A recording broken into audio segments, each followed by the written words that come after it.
로마서 3장 말씀입니다. 그렇다면 유대인이 이방인보다 더 나은 것이 무엇입니까? 또 할례의 가치는 무엇이겠습니까? 모든 면에서 많이 있습니다.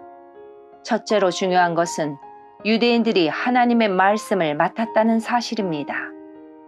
그런데 만일 유대인 중에 하나님을 믿지 않는 사람이 있다면 어떻겠습니까? 이 사람들이 믿지 않는다고 해서 하나님의 신실하심이 무효가 되겠습니까? 절대로 그렇지 않습니다. 설령 모든 사람이 거짓말쟁이라 하더라도 하나님은 참되십니다. 성경에도 이렇게 기록되어 있습니다. 주께서는 주님의 말씀으로 의로우심을 나타내시고 심판하실 때 주님께서 이기실 것입니다. 내가 사람들이 사용하는 논리의 방식대로 말해보겠습니다. 우리가 의롭지 못한 것 때문에 하나님의 의로우심이 더욱 밝히 드러날 경우 뭐라고 말하겠습니까? 우리에게 진노를 내리시는 하나님을 의롭지 못하다고 하겠습니까? 결코 그럴 수 없습니다. 하나님께서 의롭지 못하시다면 어떻게 하나님께서 세상을 심판하시겠습니까?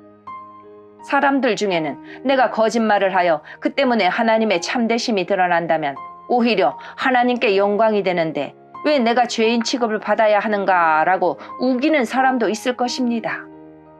이것은 마치 선한 결과를 얻기 위해 악을 행하자라고 말하는 것과 같습니다.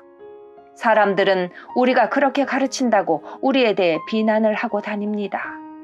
그러나 그런 사람들은 정죄를 받아 마땅합니다. 그렇다면 과연 우리 유대인들에게 이방인들보다 나은 것이 있습니까? 전혀 없습니다. 이미 말했듯이 유대인이나 이방인들이나 모두가 죄 아래 있습니다. 성경에 이렇게 기록되어 있습니다.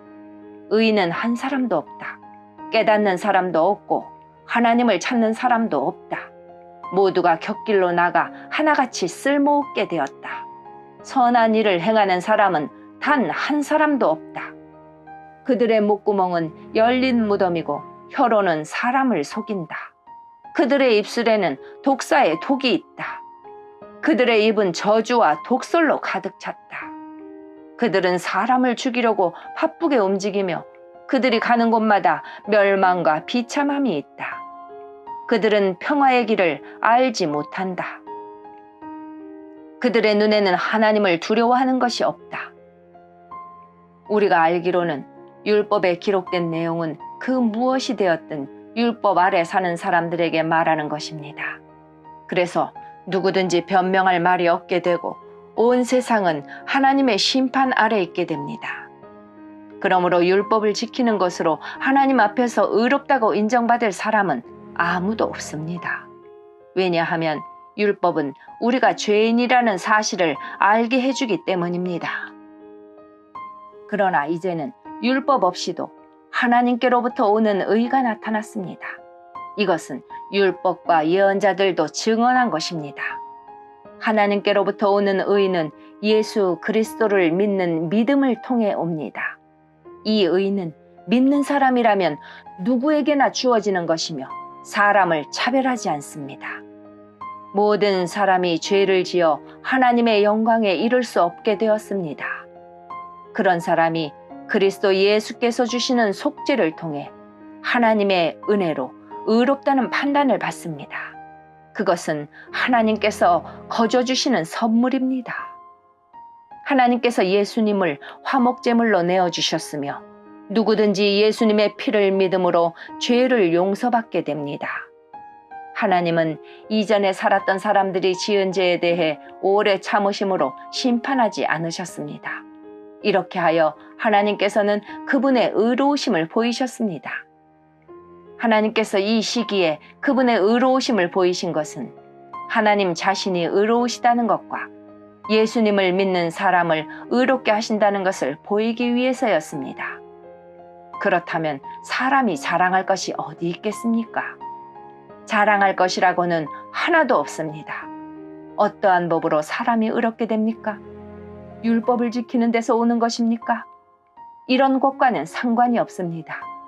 의롭게 되는 것은 오직 믿음의 원리에 의해서만 이루어집니다. 사람은 율법을 지키는 것과는 상관없이 믿음으로 의롭게 된다고 우리는 생각합니다. 하나님은 유대인들만의 하나님이십니까? 이방인들의 하나님은 되지 않습니까? 하나님은 이방인들의 하나님도 되십니다. 하나님은 오직 한 분이시므로 그분은 할례를 받은 사람이나 할례를 받지 않은 사람이나 동일하게 믿음으로 의롭게 해주십니다. 그렇다면 우리가 이 믿음을 가지고 율법을 무효로 만들고 있습니까? 그렇지 않습니다.